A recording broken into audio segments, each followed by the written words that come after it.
wabarakatuh. Waalaikumsalam warahmatullahi wabarakatuh. Alhamdulillahi rabbil alamin. Alhamdulillahi wa kafa wa nusalli wa nusallimu ala habibina al-mustafa ala alihi ahli as-sidqi wal wafa. Allahumma la sahla illa ma ja'altahu sahla wa anta ya hayyu ya qayyum taj'alul hazna ya maulana idza syi'ta sahla. Allahumma arzuqna al-ikhlas fil niyyati wal qawli wal amal. Mohon maaf bunda-bunda telat masuknya. Mohon maaf juga kalau suaranya nggak bergetar. Karena memang lagi dingin. Iya lagi dingin ini. Subhan- Iya, iya insya Allah. Tidak pernah bosan, tidak pernah muak. Apalagi yang isinya Ustaz ini aja. Ya mungkin yang lain karena ada halangan. Di hari ini saya yang gantikan untuk sementara insya Allah.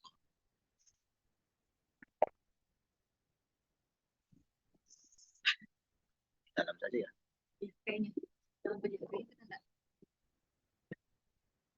Alhamdulillah kemarin kita sudah menghabiskan secara secara global, secara umum kita sudah selesaikan kitab Al-Maqsudul Asna, kitab yang membahas tentang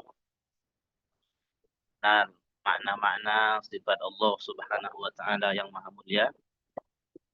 Sehingga dengan itu ketika kita membaca nama-nama Allah, kita mungkin bisa lebih hayati maknanya.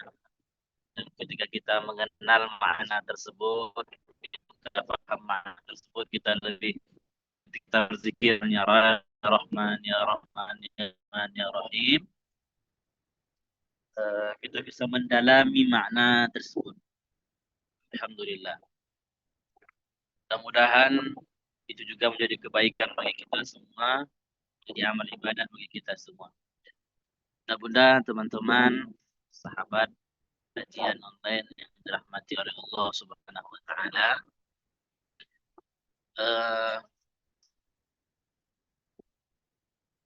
pada hari ini karena kita sudah menghabiskan kitab Al-Maqsudul Asna, kita bahas kita sudah satu nasihat dari salah seorang ulama yang sangat luar biasa ketakwaannya, kesalehannya. Izin saya pindah tempat dulu.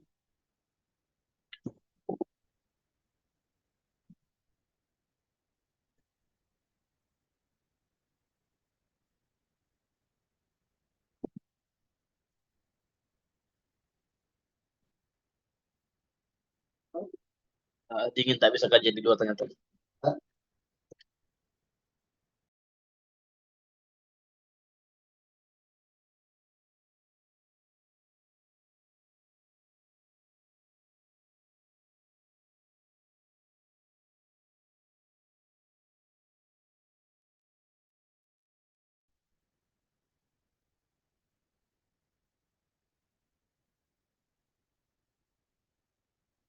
Ustadz Budi.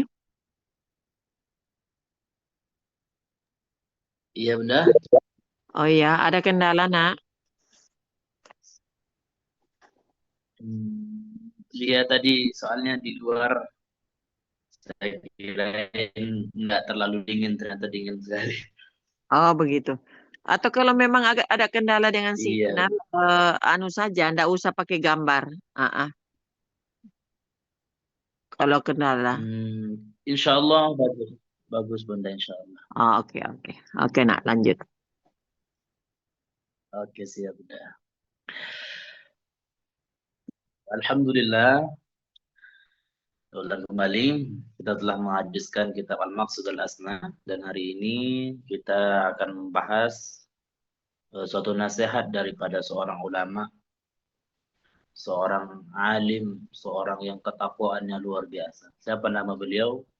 Namanya Ibrahim ibn Adham. Nama beliau adalah Ibrahim ibn Adham. Seorang yang dulu pernah memiliki harta yang sangat melimpah, lalu meninggalkan harta tersebut, tujuannya hanya untuk mengabdi, betul-betul memahami, betul-betul mempraktekkan makna dari seorang hamba, betul-betul menghambakan diri kepada Allah Subhanahu wa Ta'ala. Banyak sekali orang yang meminta nasihat kepada beliau.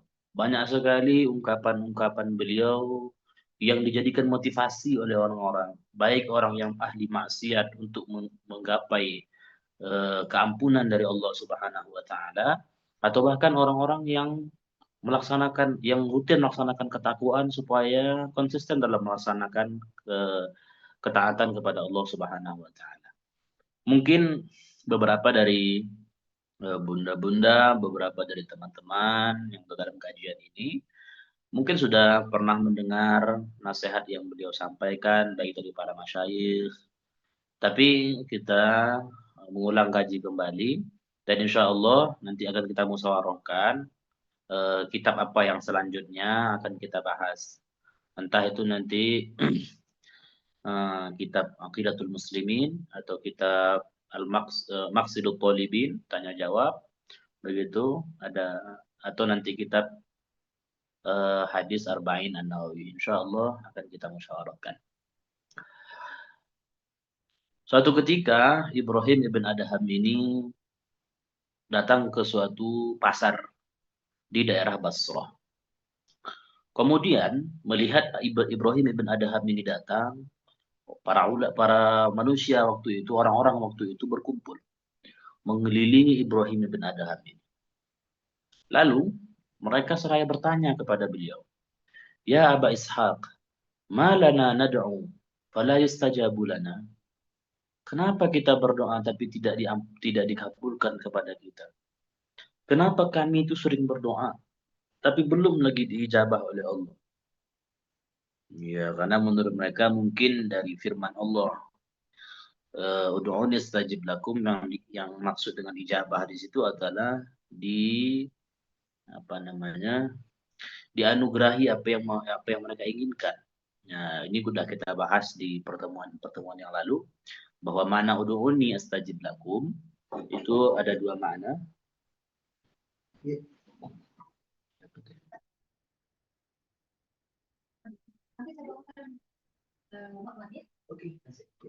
Mana yang pertama adalah bahwa astajib memang mana dikabulkan, yakni permintaan itu akan dikabulkan oleh Allah Subhanahu wa Ta'ala. Makna yang kedua, sebagaimana ditafsirkan oleh para ulama juga, bahwa kata astajib makna yusibku. Saya berikan pahala, Allah berikan pahala kepada orang-orang yang berdoa kepada Allah Subhanahu wa Ta'ala. Dan ketika mereka bertanya tentang hal ini kepada Ibrahim ibn Adham, lalu Ibrahim ibn Adham mengatakan, "Qal matat qulubukum bi'asharati asya." Doa kalian tidak diijabah oleh Allah, padahal kalian telah berdoa. Itu karena hati kalian telah mati dengan 10 hal. Matat qulubukum bi'asharati asya. Mati hati kalian, kata Imam Ibrahim ibn Adham kepada orang-orang waktu itu, bi'asharati asya, dengan 10 hal. Maka Ibrahim ibn Adham pun mulai menjelaskan satu persatu daripada 10 hal yang dia katakan itu. Yang pertama apa? Annakum araftumullah.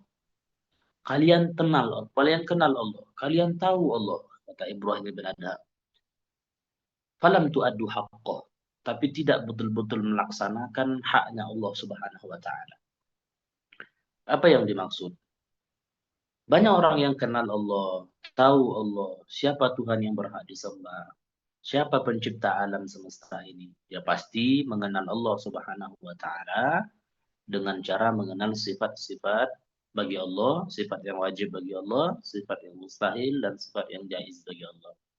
Kita katakan kemarin, mungkin sudah dijelaskan sama Ustaz Jumri misalnya, atau Ustaz Kahfi di pertemuan-pertemuan yang lalu, bahwa para ulama ahlu sunnah ada yang mengatakan wajib mengetahui 12 sifat yang wajib bagi Allah, 13 sifat yang wajib bagi Allah, atau 20 sifat yang wajib bagi Allah. Boleh kita mengambil pendapat yang 20, boleh kita mengambil pendapat yang 13. Karena Namun Syekh Abdullah Al-Haruri, beliau lebih kuat condong kepada pendapat yang 13 sifat. Kenapa demikian? Karena 7 sifat dari 20 tersebut hanyalah pengulangan kata daripada 7 sifat yang telah disebutkan. Terlepas daripada itu, mengenal Allah pasti tidak dengan membayangkan Allah. Mengenal Allah pastinya tidak dengan memikirkan tentang zat Allah. Sayyiduna Abu Bakar As-Siddiq radhiyallahu anhu berkata, "Tafakkaru fi khalqillah wa la tafakkaru fi dzatillah." Fikirkanlah, renungkanlah tentang makhluk-makhluk Allah. Tapi jangan renungkan, jangan fikirkan, jangan bayangkan tentang zat Allah Subhanahu wa taala. Sebab Allah tidak bisa dibayangkan. Jadi begitu cara mengenal Allah. Siapapun dia yang mengatakan kalau pengen melaksanakan sholat yang khusyuk, bayangkan Allah begini begitu, na'udzubillah. Allah tidak bisa dibayangkan sama sekali.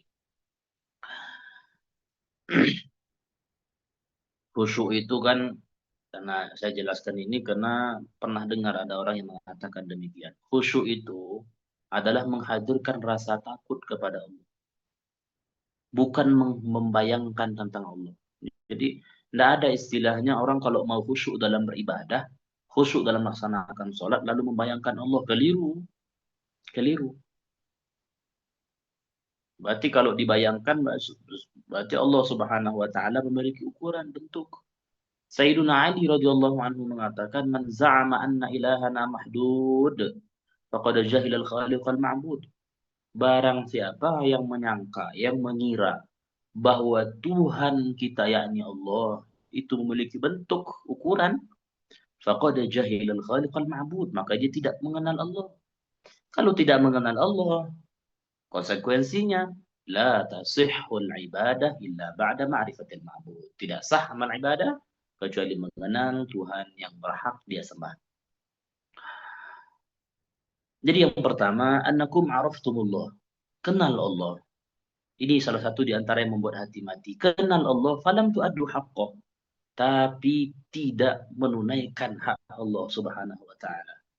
Di antara hak Allah yang paling agung adalah tidak mensekutukan Allah Subhanahu wa taala. Tarkul isyrak. Di antara hak Allah yang paling agung adalah mengesahkan Allah Subhanahu wa taala. Maka orang yang tidak mengesahkan Allah berarti dia tidak melaksanakan hak Allah yang paling agung. Kalau sudah tidak melaksanakan hak Allah yang paling agung, tidak beriman, maka apa baginya? Maka baginya neraka selama-lamanya. Karena orang setelah meninggal, nanti orang di hari akhirat itu hanya ada 3 golongan saja. Orang di hari akhirat itu hanya ada 3 golongan saja. Satu, golongan orang yang selamat. Selamat maksudnya apa? Dia akan masuk ke dalam surga tanpa diazab oleh Allah. Siapa itu dia? Dia adalah orang yang selalu melaksanakan ketaatan kepada Allah, selalu melaksanakan kewajiban kepada Allah, meninggalkan keharaman, dan mereka adalah orang-orang yang bertakwa. Mereka adalah orang-orang saleh. Itu kelompok yang pertama. Golongan yang kedua adalah orang-orang yang mungkin rugi atau mungkin untung. Siapa dia? Itulah mereka yang bermaksiat kepada Allah Subhanahu wa taala. Seorang muslim. Dia muslim. Dia meninggal dalam keadaan iman. Tapi dia tidak bertaubat sebelum wafatnya. Tidak bertobat sebelum wafatnya. Maka oleh karena itu, kalau kita memiliki kezaliman kepada orang lain, kita pernah menzalimi orang lain, kita pernah mencela orang lain, kita pernah memfitnah orang lain, kita pernah melukai orang lain, baik fisik ataupun batinnya, marilah kita minta maaf kepada mereka.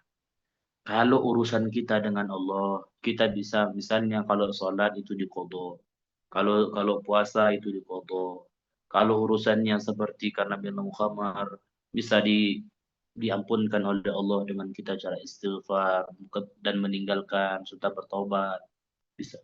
Tapi kalau hubungan dengan makhluk, bagaimana?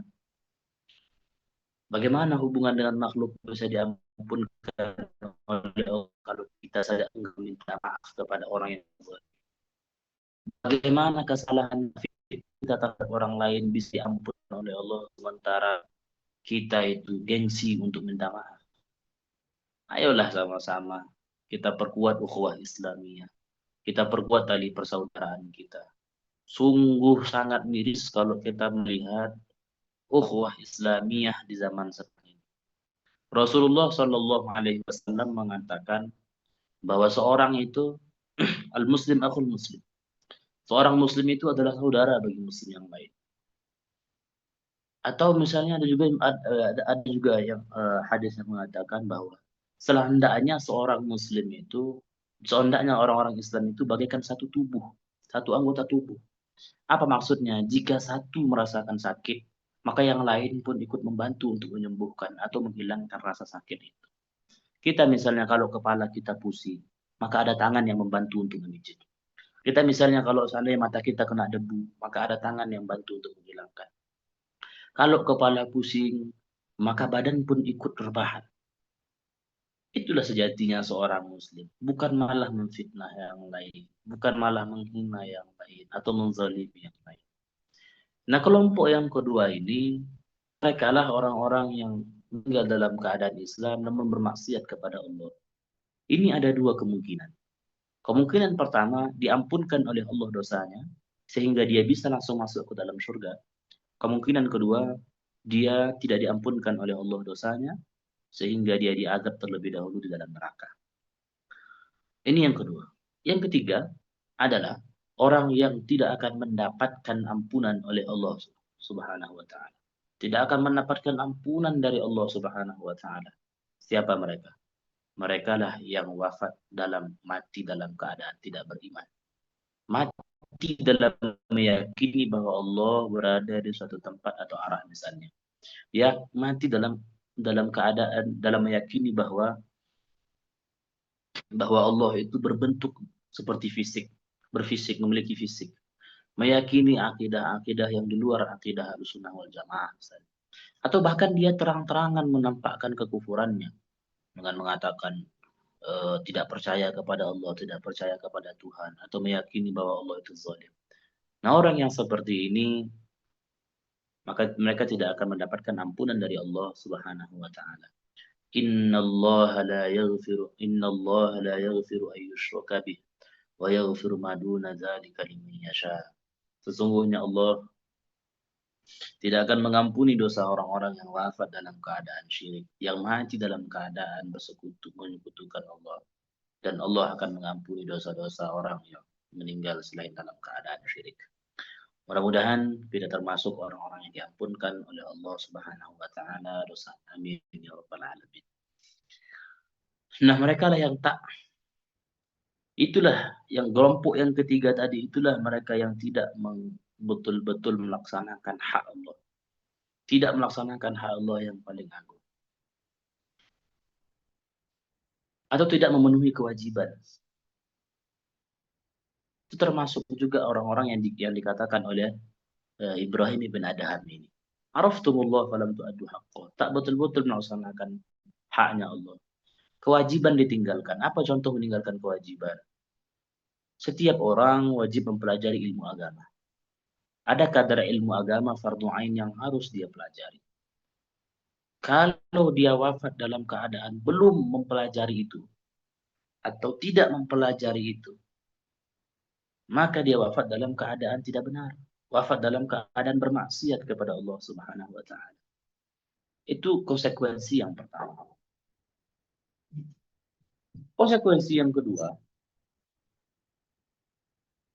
bagi yang tidak menerima. Konsekuensi yang kedua, bagi mereka yang tidak menerima, bagi mereka yang tidak mempelajari kewajiban. Bagi mereka yang tidak mempelajari kewajiban, fardu ain, tentang sholat, tentang zakat, misalnya tentang puasa, tentang haji. Bagaimana bisa mereka menganggap bahwa amal mereka itu sah? Bagaimana bisa kita percaya bahwa amal yang kita laksanakan itu sesuai dengan tuntunan syariat kalau tidak belajar ilmu tentang hal tersebut? Bagaimana bisa transaksi kita selama hari ini itu bisa dianggap halal?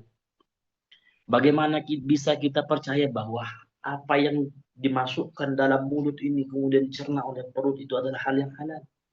Sementara ilmu yang wajib tidak dia pelajari. Ilmu yang wajib itu kan mencakup hal-hal itu semua. Lantas kenapa ditinggalkan? Kenapa enggan untuk mempelajari? Sebahagian orang zaman sekarang sibuk dengan mencari hal-hal yang mungkin tidak diwajibkan. Belajar ilmu qasidah misalnya. Belajar ilmu, ya qasidah itu bukan ilmu-ilmu yang wajib. Sibuk belajar tilawah misalnya. Tapi lupa dengan pelajaran fardu ain. Apa yang terjadi? Boleh belajar tilawah, tapi selesaikan dulu fardu ain. Karena mengapa?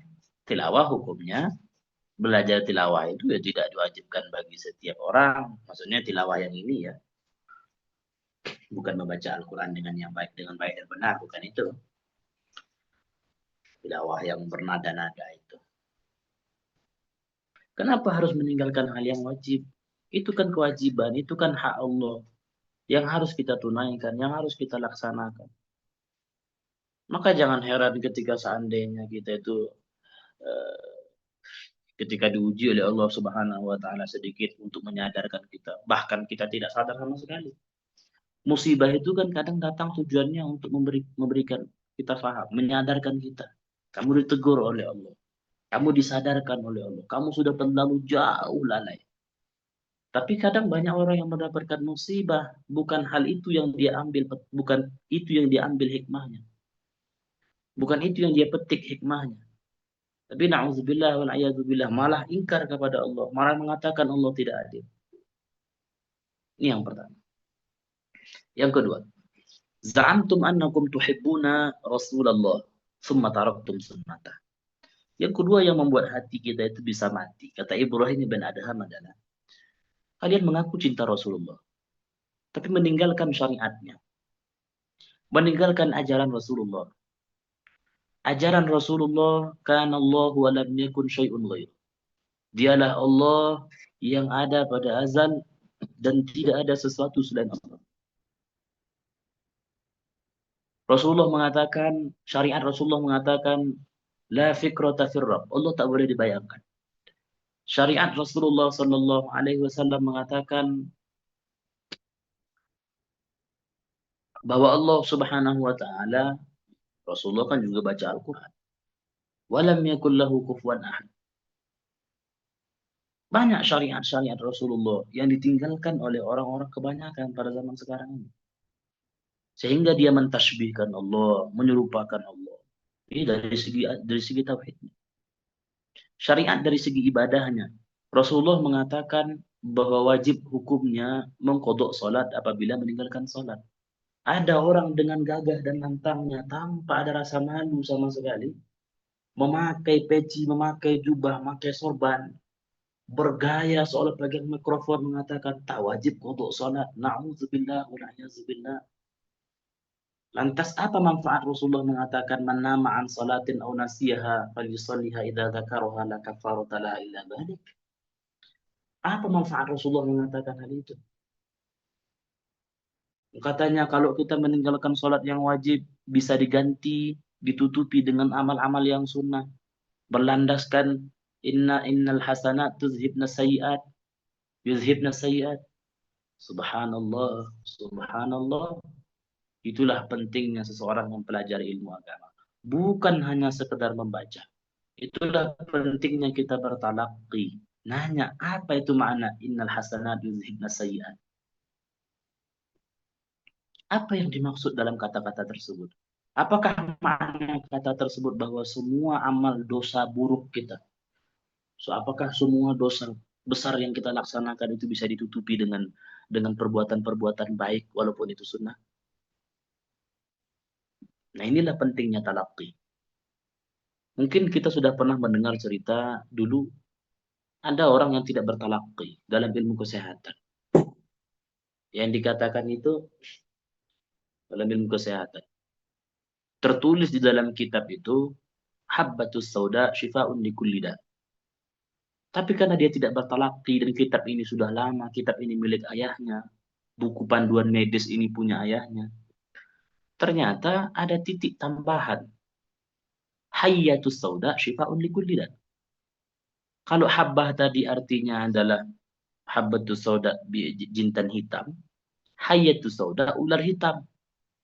Dicari ular hitam, ketika dapat ular tersebut pun mematuk dia, mati, meninggal.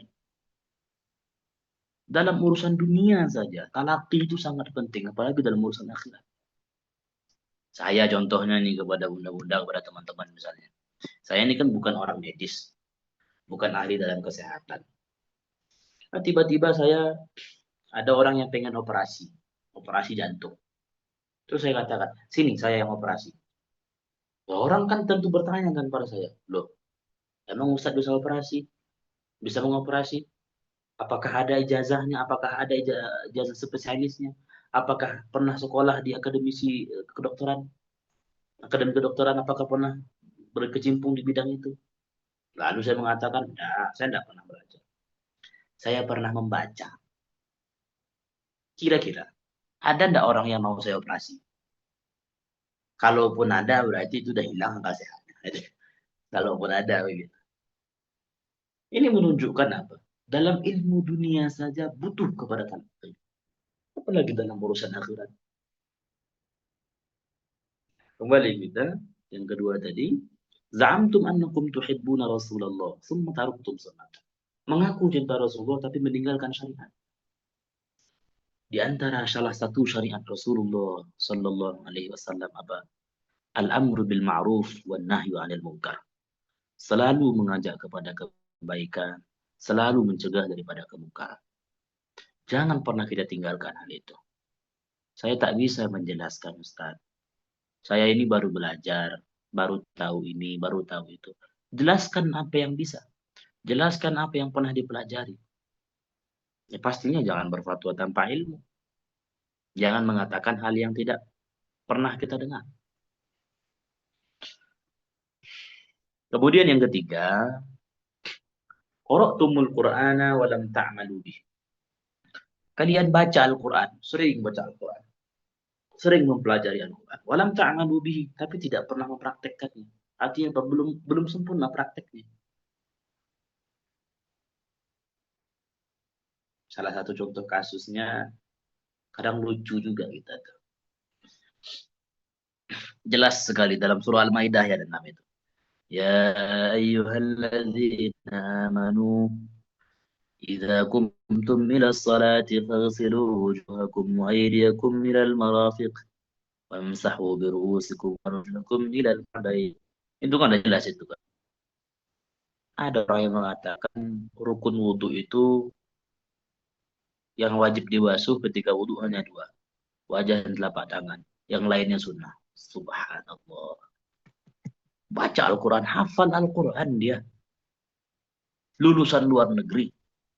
Sekarang gelarnya sudah doktor. Tapi mengatakan hal demikian. Wajarkah itu? Tentu tidak. Tentu tidak. Qara'tumul Quran. Baca Al-Quran. Kita baca Al-Quran. Walam yakun lahu kufuwan ahad. Baca Al-Quran laisa kamitslihi syai'. Tapi tidak mengamalkan apa yang disampaikan oleh itu. Bahkan yang diamalkan itu beda. Suruh membayangkan Allah. Suruh menggambarkan Allah dalam benak pikiran. Na'udzubillah wal'iyadzubillah. Al-Quran memerintahkan kita agar tidak menceritakan saudara muslim kita. Sementara kebanyakan majelis zaman sekarang ini, kebanyakan tempat tongkrongan zaman sekarang ini, tidak seru kalau tidak menceritakan orang lain. Biasanya itu setan itu bermula dari awal begini. Aku bukannya mau ngomongin orang lain ya. Terus yang diomongin siapa? Kambing. Orang lain juga. Kan begitu. Awal-awalnya tidak menyebutkan nama, ujung-ujungnya sudah. Padahal Al-Quran melarang itu. Sering bolak-balik baca ayat itu. Walam ta'malu bih. Tapi tidak mengamalkan ayat itu. Rasul dalam Al-Quran disebutkan qul athi'ullah wa rasul. Taatlah kepada Allah, taatlah kepada Rasul. Tapi tidak juga. Apa yang disabdakan oleh Rasulullah ditentang. Sehingga mengatakan alam ini contohnya. Rasulullah mengatakan kana Allah wa lam yakun syai'un ghairuh. Dialah Allah dan tiada ada sesuatu pun selainnya pada azal. Ada orang yang mengatakan alam ini azali bersama Allah. Ada yang mengatakan bahwa alam ini tidak bermula. Itulah kaum filsafat. Baik itu filsafat modern atau filsafat kuno. Ada juga yang mengatakan arsy itu azali bersama Allah. Nauzubillah. Hanya ingin mempertahankan pendapatnya yang keliru. Semua ayat Al-Quran yang berkaitan dengan itu, dia robah, dia rombak, dia otak-atik. Jelas dalam Al-Quran Allah mengatakan, Huwal awwal. Hanya Allah lah yang tidak bermula. Qara'tumul Quran walam ta'malu bihi. Baca Al-Quran tapi tidak mengamalkannya. Ini kata Ibrahim ibn Adham. Mudah-mudahan kita bukan hanya sekedar mempelajari Al-Quran. Mudah-mudahan kita bukan hanya sekedar membaca Al-Quran, tapi mengamalkan apa yang disampaikan oleh Al-Quran. Yang keempat, akaltum ni'matallah wa lam tu'addu syukraha. Kalian makan nikmat Allah. Kalian gunakan nikmat Allah. Semua nikmat yang telah Allah berikan, kalian gunakan. Kalian manfaatkan. Wa lam tu'addu syukraha. Tapi lupa bersyukur kepada Allah. Dikasih oleh Allah harta digunakan untuk bermaksiat. Dikasih oleh Allah harta digunakan untuk minum minuman khamar, minuman yang memabukkan misalnya. Dikasih oleh Allah harta digunakan untuk berjudi. Nauzubillah wa a'udzubillah. Karena makna syukur yang dalam kalimat ini apa? Syukur itu kan ada dua. Ada syukur sunnah, ada syukur wajib. Syukur sunnah itu apa, Ustaz? Syukur sunnah itu ketika kita dapat nikmat ucapkan alhamdulillah, itu syukur sunnah. Memuji Allah. Syukur wajib itu apa? Kalau syukur wajib itu tidak menggunakan fasilitas, tidak menggunakan nikmat yang Allah beri dalam kemaksiatan. Auzubillah wal-a'yadzubillah. Mereka yang selalu benci dengan ulama ahlu sunnah. Mereka yang selalu mengatakan bahwa kita ini adalah pelaku bid'ah. Mereka yang selalu memfitnah mengatakan bahwa kita ini yang berziarah kubur, penyembah kuburan. Menggunakan nikmat yang telah Allah berikan untuk memfitnah orang lain. Menggunakan nikmat yang telah Allah berikan lisan mereka untuk menghancurkan agama Islam. Untuk memperpecah belah umat Islam. Nauzubillah wa na'udzubillah. Mereka gunakan nikmat Allah. Tapi lupa cara syukur. Wa qalilum min ibadiyasy syakur. Hanya sedikit di antara hamba-hamba Allah itu yang betul-betul bersyukur. Mudah-mudahan kita termasuk di antara orang yang sedikit itu tadi. Bersyukur kepada Allah Subhanahu wa taala. Yang kelima, qultum inna syaitana aduwakum wa wafaqtumuhu. Yang kelima kata Ibrahim ibn Adham yang membuat hati kita itu mati. Qultum inna syaitana aduwakum. Kalian mengatakan dengan lantang bahwa syaitan itu adalah musuh. Wa wafaqtumuhu. Tapi anehnya tetap kalian ikuti. Kita sadar setan itu adalah makhluk yang terlaknat. Kita sadar setan itu adalah makhluk yang tidak benar. Tapi banyak daripada orang yang masih mengikuti setan. Ketika diajak berbuat baik, ketika diajak berbuat taat, alasannya itu ini segala macam. Ketika diajak mengulang kaji tentang fardu ain misalnya, saya sudah pernah. Ini kita ingat nasihat yang disampaikan oleh Syekh Abdullah Al-Haruri, al-mukhlis fi talab al-ilm la yamallu min takrari ma talaqqa. Orang yang ikhlas dalam mempelajari ilmu agama tidak akan pernah bosan mengulangi apa yang telah dia pelajari. Maka oleh karena itu, mari kita sama-sama semangat.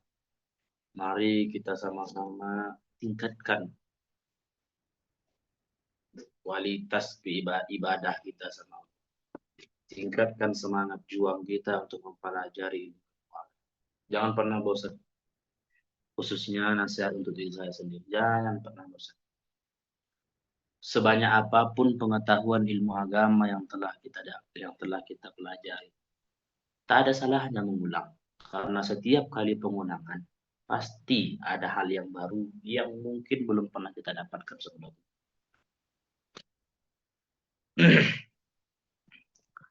Sadar bahwa syaitan itu, kita bahas yang kelima tadi, sadar bahwa syaitan itu adalah musuh. Tapi masih saja diikuti. Masih saja diikuti. Sadar bahwa menceritakan orang lain itu tidak baik. Tapi enak saja rasa menceritakan orang lain. Nah ini termasuk ini. Kalau tidak menceritakan orang lain satu hari itu tidak hidup dia. Ini na'udzubillah kalau ada orang seperti itu, na'udzubillah. Pokoknya setiap hari harus ada menceritakan satu orang saja. Makanya kalau kita punya teman seperti itu, ada circle, ada apa namanya, perkumpulan seperti itu, langsung tinggalkan. Langsung tinggalkan. Itu yang membawa dia ke dalam surga. Itu sahabat sejati, itu teman sejati. Bukan teman yang selalu membenarkan apa tindakan kita. Pokoknya semua tindakan kita benar saja. Itu bukan sahabat. Baik mau itu tindakannya baik, tindakannya buruk, pokoknya benar. Itu bukan sahabat. Itu bukan tempat tongkrongan yang bagus. Itu bukan tempat curhat yang bagus, tidak. Kemudian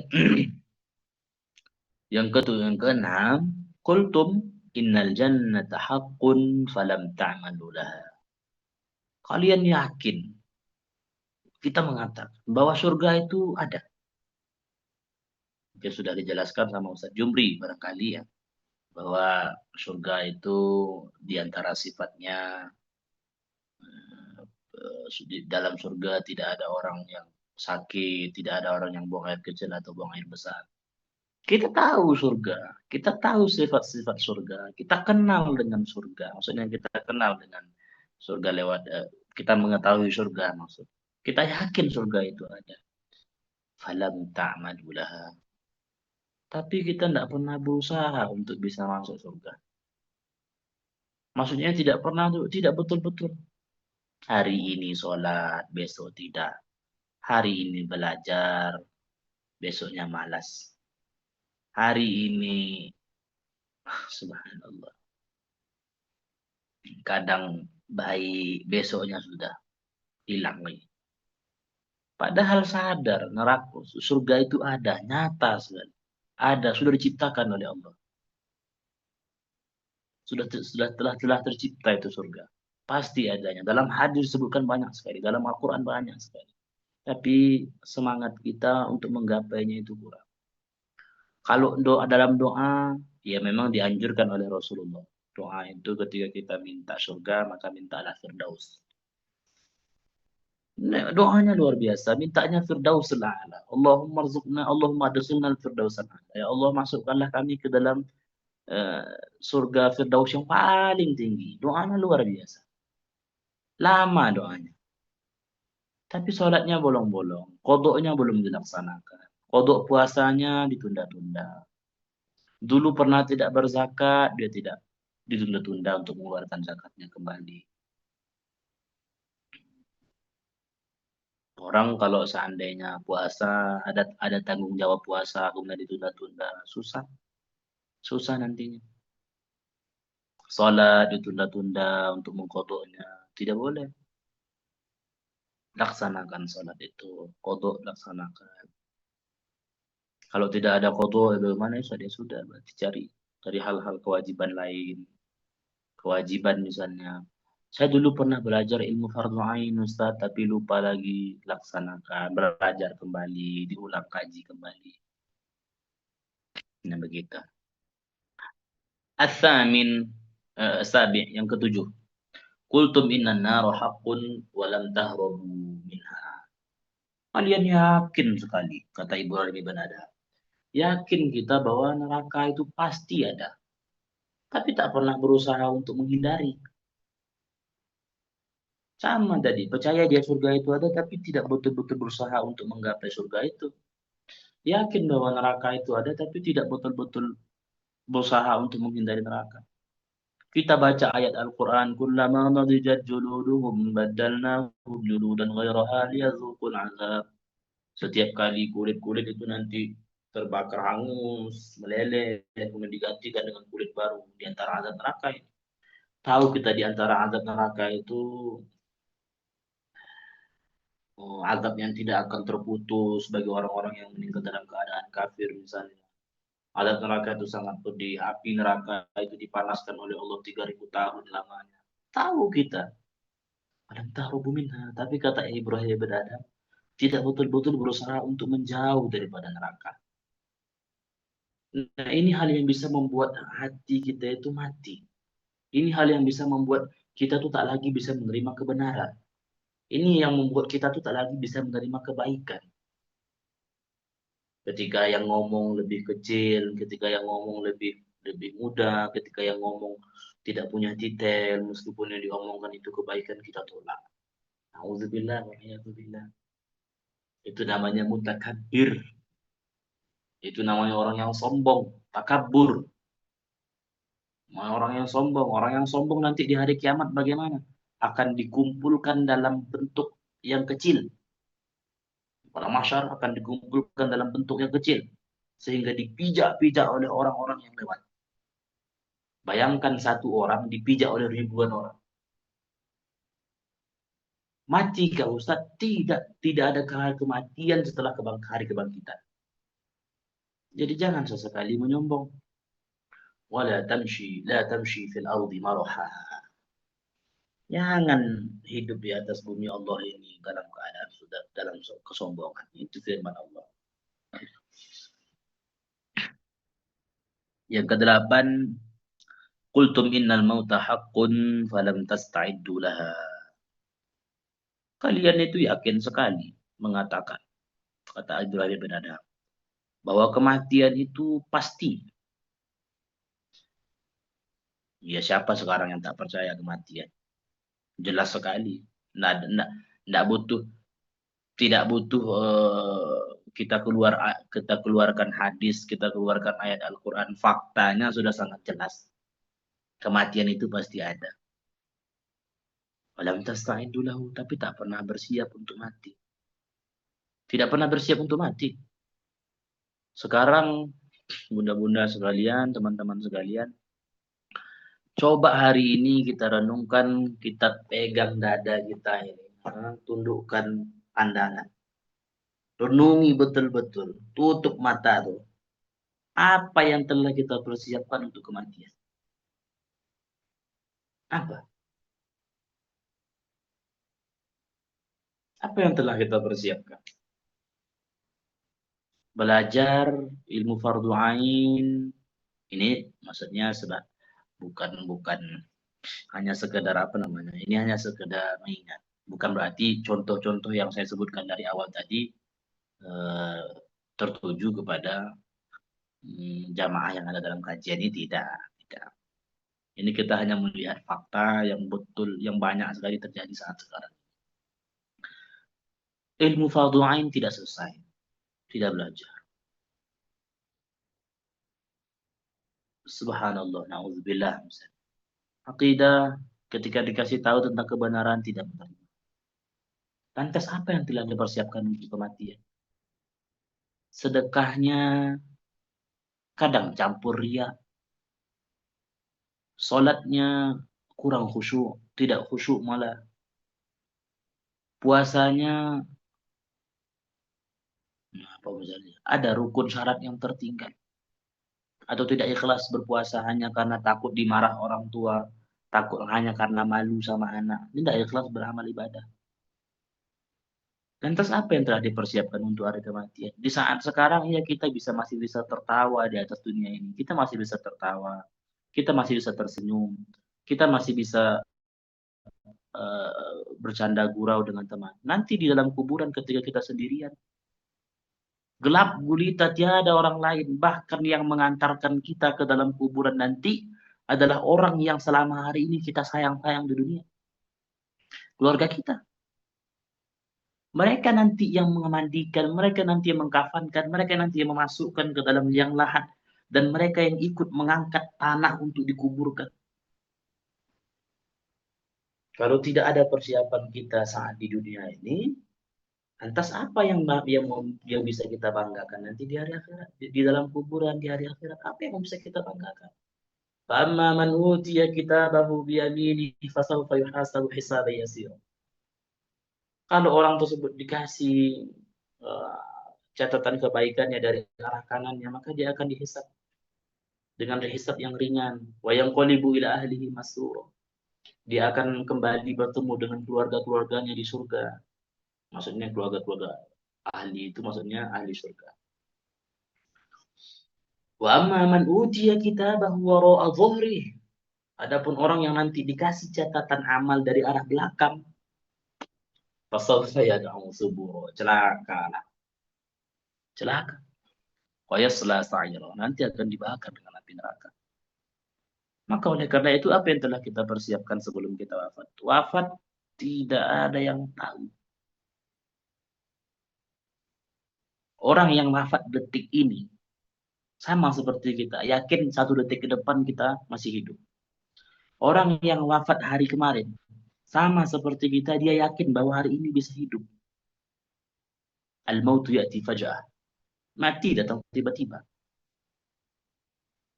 Mati datang tiba-tiba. Mati itu lebih dekat daripada syirokina'an.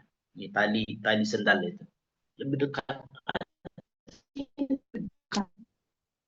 Tapi Ibrahim bin Adham mengatakan apa? Kalau kita sahid dulu. Kita betul bersiap-siap untuk menghadapi kematian. Yang dipersiapkan ketika di dunia sebelum mati apa? Kebanyakan orang zaman sekarang ini. Yang dipersiapkan harta warisan untuk anaknya. Alhamdulillah saya telah mempersiapkan 1 hektar tanah untuk 1 anak saya masing-masing. Saya telah mempersiapkan tabungan emas untuk anak saya.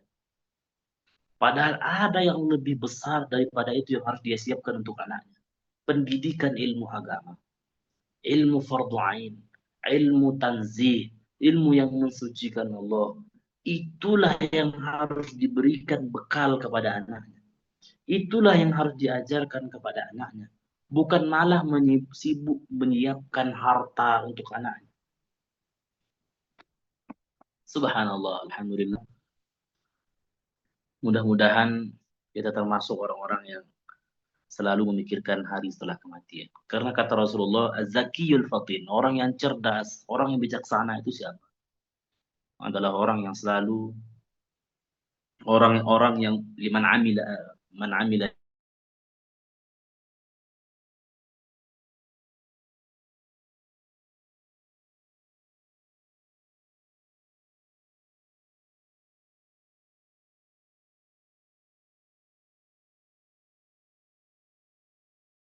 orang saja. Hari kiamat itu real. Hari kiamat itu nyata adanya. Jangan sempat karena kita hanya mengejar dunia lalu melupakan hari akhirat dan mengatakan hari akhirat itu adalah bayangan atau fiksi. Nauzubillah. Itu nyata adanya. Sekarang kan begitu, kalau kita ajak misalnya kajian, aduh nggak bisa kerja, saya lagi kerja.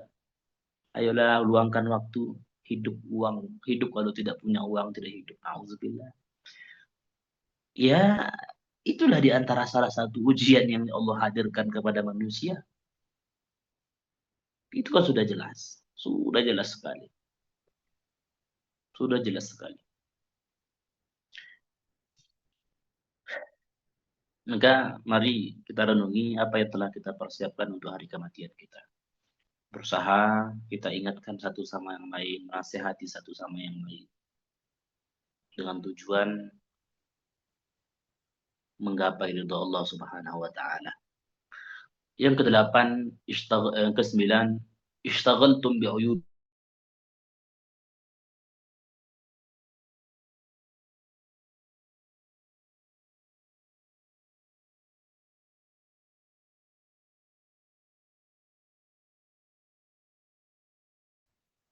Sibuk ngurusin itu fulan gimana begini, padahal dia juga tidak belajar. Sibuk ngurusin orang lain itu, sholatnya begini, sholatnya begini. Dia juga kodok puasanya ditunda-tunda. Padahal kodok puasanya wajib dilaksanakan waktu itu misalnya. Kodok sholatnya wajib dilaksanakan di waktu itu misalnya. Sebagaimana yang telah kita jelaskan tadi, kita tidak tahu kapan kita wafat.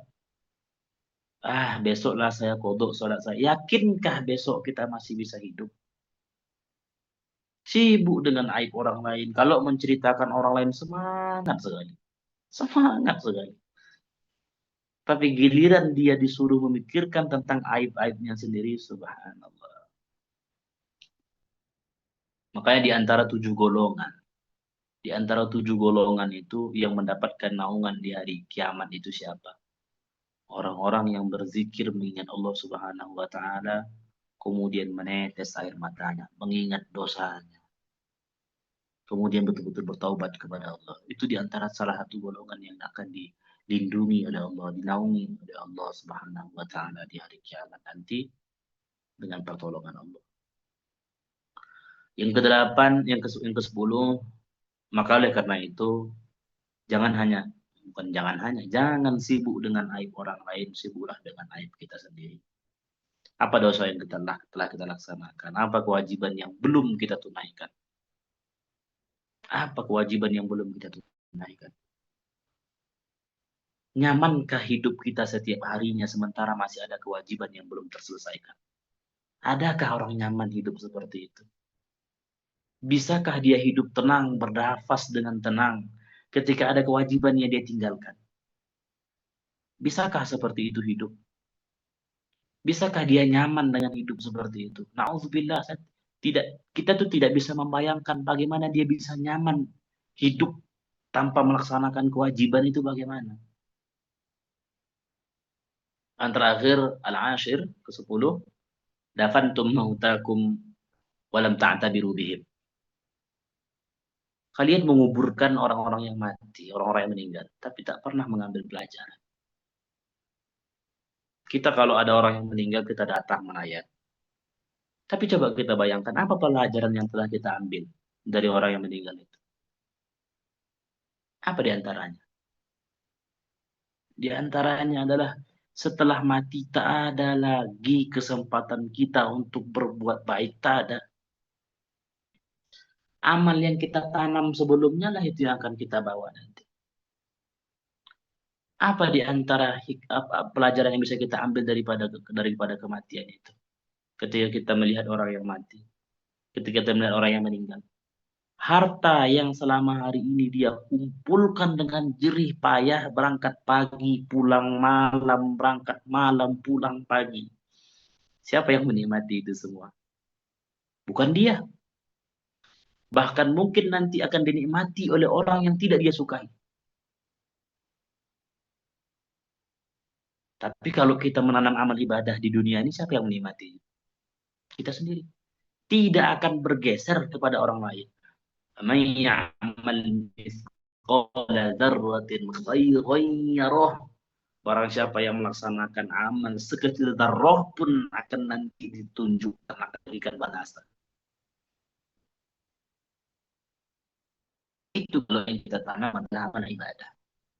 Kalau yang kita tanam bukan amal ibadah, subhanallah. Subhanallah. Itu di antara hikmah, di antara pelajaran yang bisa diambil dari kematian. Apalagi di antara pelajaran yang bisa diambil dari kematian. Sebagaimana yang kita jelaskan tadi. Kita mencintai orang di dunia ini, tapi ujung-ujungnya nanti apa? Mereka lah yang akan menggotong kita ke dalam tempat kuburan. Habis di dunia ini cinta kita kepada mereka, sayang kita kepada mereka, kasih kita kepada mereka, sehingga kita lupa dengan kewajiban-kewajiban kita. Tapi ujung-ujungnya, kalau mereka tidak orang-orang yang soleh, bukan orang-orang yang bertakwa, lupa. Kita nanti hanya diingat kapan? Seminggu, 2 minggu, 1 bulan, setahun.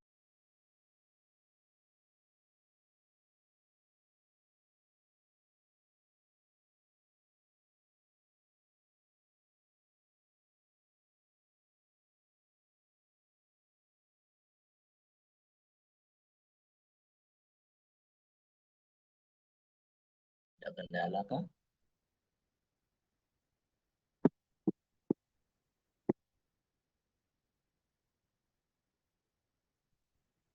Setelah ini kita tutup insya Allah. Masih terhubung, bunda-bunda, teman-teman? Masih Ustadz, cuman tadi ada terputus sebentar. Baik. Kemudian apa yang bisa kita ambil hikmah daripada kematian? Kalau itu hanya kita jadikan sebagai tempat perkumpulan saja, ketika ada orang meninggal kemudian kita hanya berkumpul saja tanpa mengambil hikmah apapun, sungguh sangat keliru, sungguh sangat keliru. Inilah 10 hal yang dikatakan oleh Ibrahim ibn Adham, bahwa di antara hal-hal yang membuat hati kita itu mati. Jadi poin dari nasihat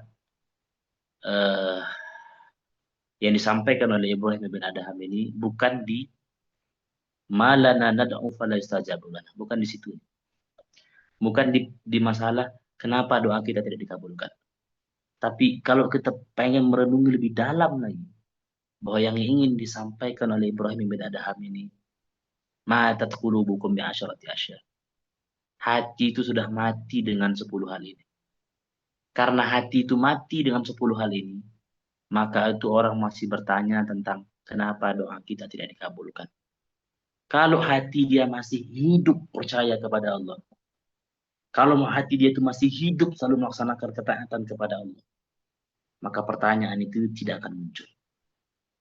Pertanyaan malana nad'u fala yustajabu lana. Kenapa kita berdoa tapi tidak dikabulkan oleh Allah? Kalau hati dia itu hidup, maka pertanyaan itu tidak akan muncul. Apa yang menyebab pertanyaan itu muncul? 10 hal inilah. Tak pernah mengambil tak pernah mengambil pelajaran dari kematian, tak pernah percaya akan neraka tapi tidak bersungguh-sungguh untuk menjauh darinya. Percaya akan surga tapi tidak bersungguh-sungguh untuk mendekatkan diri atau berusaha untuk menggapainya. Setan, percaya bahwa setan itu adalah musuh tapi tetap diikuti juga. Ini yang membuat pertanyaan itu bisa muncul. Maka oleh karena itu, mudah-mudahan kita dijauhkan oleh Allah Subhanahu wa taala dari macam-macam hal yang membuat hati kita mati. Sebab kalau sudah hati itu mati, sudah beku, fahuwa kal hijarati aw ashaddu qaswah. Fahiya kal hijarati aw ashaddu qaswah. Maka dia akan keras seperti batu, bahkan lebih keras lagi daripada batu. Kalau batu masih bisa dijebol, masih bisa dipecahkan. Hati ini lebih keras daripada batu. Tidak mau siapapun yang mengatakan kebaikan, siapapun yang menjelaskan bahwa Allah bukan begini, tetap hati tidak menerima. Itu hati sudah tutup oleh Allah. Siapapun yang memberikan nasihat, sholat wajib diqadha, tetap dia tidak terima. Ini bukti hati itu udah ditutup, mati. Nauzubillah wa la'iyadzubillah. Mudah-mudahan termasuk orang-orang yang bisa melaksanakan ketaatan kepada Allah Subhanahu wa taala dan konsisten dan bisa mengambil pelajaran dari apa yang telah disampaikan oleh Ibrahim bin Adham ketika beliau ditanya dan di kerumunan orang-orang. Mungkin sekian yang dapat saya sampaikan. Kalau seandainya ada pertanyaan nanti di chat saja karena saya masih ada kajian lagi dan juga bantu doanya bunda-bunda teman-teman sekalian. Mudah-mudahan selalu ikhlas dalam beramal, selalu semangat dalam beramal ibadah, tidak pernah jenuh, tidak pernah bosan, dan mudah-mudahan selalu konsisten dalam melaksanakan amal ibadah. Saya pamit, ya, saya pamit undur diri. Wabillahi taufiq wal hidayah. Wassalamualaikum warahmatullahi wabarakatuh. Waalaikumsalam warahmatullahi wabarakatuh. Barakallahu fiik. Warahmatullahi wabarakatuh. Barakallahu fiik. Jazakallahu khair.